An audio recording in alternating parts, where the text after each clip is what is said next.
Olá! Hoje a gente vai falar sobre os impostos, seguindo na montagem do nosso XML, no nosso programinha que estamos montando aqui para gerar uma nota completa e depois a gente autorizar e validar. Estamos hoje então na seção de PIS e COFINS. Quais são os tipos de PIS? Quais são os tipos de COFINS que eu posso colocar na minha nota? Vamos dar uma olhadinha. Essa aqui é uma nota inteira, válida, nosso XML que a gente está utilizando de exemplo. Aqui, na seção de impostos do produto, eu tenho o ICMS, que a gente já falou, e o PIS e COFINS. Então, vamos dar uma olhadinha lá no PIS. Aqui no nosso manual, nós temos o grupo de PIS. Eu posso utilizar, dependendo de qual é a CST, o Código de Situação Tributária, uma para o PIS, uma para o COFINS, e ela vai me determinar se é uma operação tributável ou se não é. Então eu tenho o Código de Situação Tributária do PIS e lá para frente eu teria o Código de Situação Tributária do COFINS. Aí eu tenho vários tipos de PIS e vários tipos de COFINS. Aqui, grupo de COFINS e o Código de Situação Tributária do COFINS, certo? Aqui no software, vamos dar uma olhadinha em como que isso vai ficar. Eu criei para o nosso produto duas abinhas, uma para PIS e uma para COFINS, e aqui eu vou determinar que tipo de CST eu vou utilizar para o PIS. Então, eu posso escolher dentre as opções pré-estipuladas que estão já relacionadas no nosso manual. Então, ele determina quais são as CSTs que eu posso utilizar para o PIS. Tudo isso eu transpus para o sistema. Então, aqui eu posso escolher quais são os tipos de PIS que eu posso utilizar. Vamos utilizar aqui uma operação tributável normal, no qual eu especifico um valor de alíquota. Vamos colocar aqui 10% de PIS no meu valor de alíquota. Vou salvar este produto. E para o COFINS também vou utilizar a operação 1, tributável. E aqui eu vou utilizar uma alíquota de 15% para o COFINS. Vou selecionar o produto, finalizar nossa simulação de venda, encontrar ele aqui. Vamos preencher os campos que faltam, quantidade tributável, valor de frete eu vou colocar R$ 32,00, seguro 0, desconto 0 e outro 0. Salvei o produto, essas outras informações aqui não precisam se preocupar no momento. Na hora que a gente chegar neste assunto em específico, a gente vai detalhar para que ela serve. Atualizar aqui o meu XML. Opa, que eu estou com um breakpoint aqui no sistema. E aqui ele montou o meu XML. Vamos lá na cláusula de impostos, falamos sobre ICMS. E aqui temos a cláusula de PIS e COFINS. Veja lá. PIS-ALIC, que é um PIS que é calculado. Então, eu tenho uma alíquota de PIS, uma CST que é tributada. Meu valor de cálculo, meu valor de base de cálculo para calcular o PIS, ele é todas as somas dos valores de produtos com os tipos de valores que incidem no meu valor total da nota, que no caso foi 1.532, que seria 1.500 mais o 32 de frete que a gente utilizou ali no exemplo. Para PIS eu tinha setado uma alíquota de 10%, então ele pegou 10%, calculou numa função 10% de 1.532, que é 153,20. Fechou a tag do PIS, né? Simples, bem simples. E o COFINS, basicamente a mesma coisa. CST que a gente utilizou foi a 1, a valor de base de cálculo ele é o mesmo utilizado no valor base de cálculo do PIS, e nós temos uma alíquota diferente, que seria de 15%. Então, o nosso sistema calculou o valor de 15% em cima do valor de base de cálculo, que foi R$ 229,80. Legal, né? Vamos trocar os tipos de PIS e COFINS que temos aqui no produto e tentar entender o que o sistema tem que fazer de diferente nesse sentido.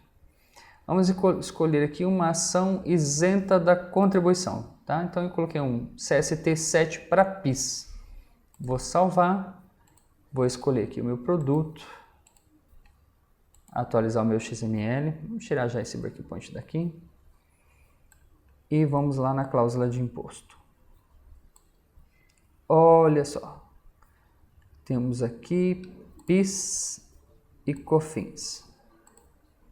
Veja que no PIS ele colocou uma tag chamada PIS-NT, que é PIS não tributável, e ele tirou a tag de alíquota e não fez o cálculo em cima do valor da base de cálculo. Porque como a CST 7 é um PIS não tributável, eu não preciso declarar um valor no meu XML. Diferente do COFINS, que no caso foi o COFINS ALIC, que continua ainda o CST 1, e nós temos um valor de base de cálculo e temos um valor de COFINS neste tipo de exemplo aqui. Se eu trocasse a CST do COFINS, ele ia fazer a mesma coisa, COFINS NT, e não teríamos nem base de cálculo e nem alíquota, teríamos só a CST declarada. Não tem muito segredo com relação a isso, é isso aqui que a gente utiliza para fazer as nossas composições no XML. Vamos dar uma olhadinha aqui agora no nosso sistema, como que a gente faz para montar isso.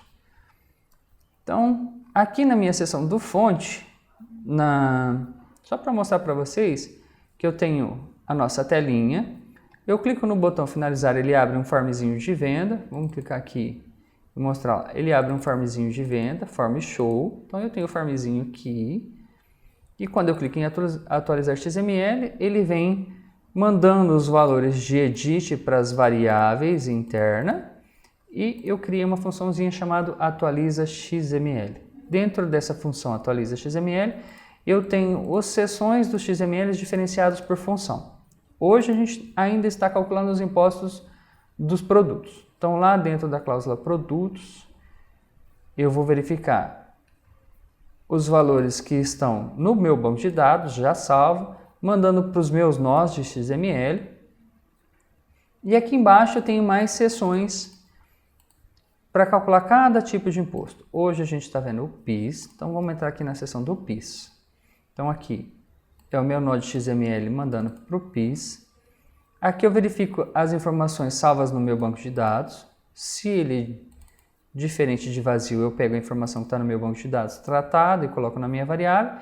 E aqui eu faço aquelas condições de regra que estão nos meus manuais, no meu manual, que é PIS-CST igual a 1 ou igual a 2, que são as duas CSTs que provavelmente são as únicas tributáveis. E aqui então eu crio o PIS-ALIC. Então eu que tenho os demais valores do base de cálculo, da minha alíquota de PIS e do meu valor de PIS. E aqui dentro eu tenho uma função genérica que serve para calcular todo tipo de alíquota, no qual eu envio o meu valor de base de cálculo e o meu valor percentual como parâmetro, parâmetro 1, parâmetro 2. Lá dentro dessa função eu faço uma regrinha de 3 e verifico quanto percentual é daquele valor total, é o valor que eu tenho que extrair para mostrar como valor de PIS. Transformo ele aqui para float, que é para a gente conseguir fazer os cálculos, né? Conseguir somar uma variável com a outra, e coloco na minha variável global o valor do PIS total. Caso esse CST não seja nenhum tributado, eu mudo a função. Então ele entra nessa cláusula aqui, ele não entra nesta cláusula aqui. Então eu tenho PIS CST maior que 3 ou menor que 10. Se ele for nessas duas condições, ele apenas vai calcular o PIS-NT e me colocar do banco de dados o valor da CST para o meu nó do PIS. Tranquilo, tranquilo. Vamos dar uma olhada então no COFINS. O COFINS, temos também um tratamento aqui para, se caso ele não vir preenchido, a gente jogar um 0 nele, e temos as nossas regras transcritas do manual para o sistema. E eu colocando esses valores dentro dos meus nós de XML, assim que eu gerar o meu XML, ele vai gerar com essas tags e os seus valores respectivos. Legal, né? Então, gente, por hoje é só isso, PIS e COFINS. Na próxima aula a gente vai falar sobre totais e aguardo vocês até lá.